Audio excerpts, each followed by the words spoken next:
Welcome to Tech Tips presented by the School of Sim Racing.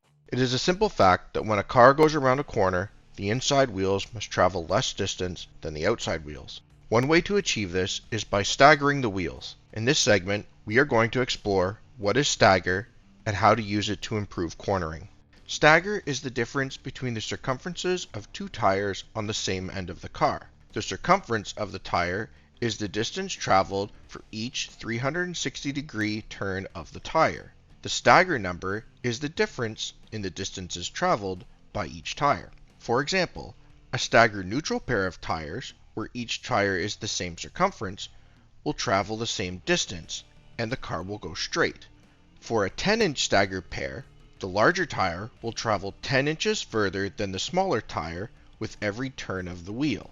This will cause the car to turn in the direction of the smaller tire. In oval racing, the stagger measurement usually refers to how much larger the right side tire is than the left side tire. When two tires are connected by a straight axle, such as on a sprint car, the difference in the tire sizes produces curvature. The greater the stagger in the tires, the tighter the turning radius. The amount of stagger should match the racetrack configuration. Generally, tracks with tighter turns require more stagger, while tracks with more sweeping, wide corners require less stagger. Too little stagger and the turning radius of the car will be too large for the corner, pointing the car at the wall. Since the car already has a tendency to head towards the outside wall due to centripetal forces, this will quickly result in a serious tight condition. Excess stagger will produce a loose condition because the turning radius exceeds that of the car, with the momentum of the car pushing it to the outside wall. Pointing the car to the inside of the track will cause wheel slip and loss of traction.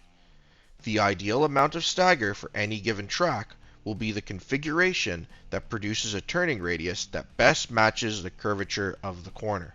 It is important that stagger measurements are made at the middle of the tread and at the desired operating pressures. Part of the art of tire management is being able to predict how much each tire will grow due to increases in air pressure and temperature. As a rule, the right side tires will grow more than the left side tires. Tight or loose handling will often determine how much the tires will change. Sprint cars often run bleeder valves on the tires to control the air pressure in a race and thus have better control over stagger. After a run, it is important to record stagger changes, as they can be a good indication of basic setup and handling problems. Of course, cars don't just have one pair of wheels. Changes to front and rear stagger impact the car's handling in different ways. Rear stagger often impacts the handling of the car on corner exit. Too much stagger in the rear and the car develops a loose condition on throttle. Too little stagger and the car tends to push to the wall on corner exit. If the front stagger is too little, the car may not pivot as needed and develop a push on corner entry. Too much front stagger and the car will have a tendency to turn into the corner too early under braking. As a general rule, excess stagger at the front of the car will have less adverse effects on handling than having incorrect stagger at the rear.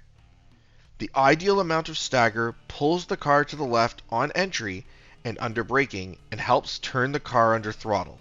Stagger is a key adjustment to help fine-tune the handling of the car, to maximize cornering, and to reduce lap times. This has been Tech Tips presented by the School of Sim Racing.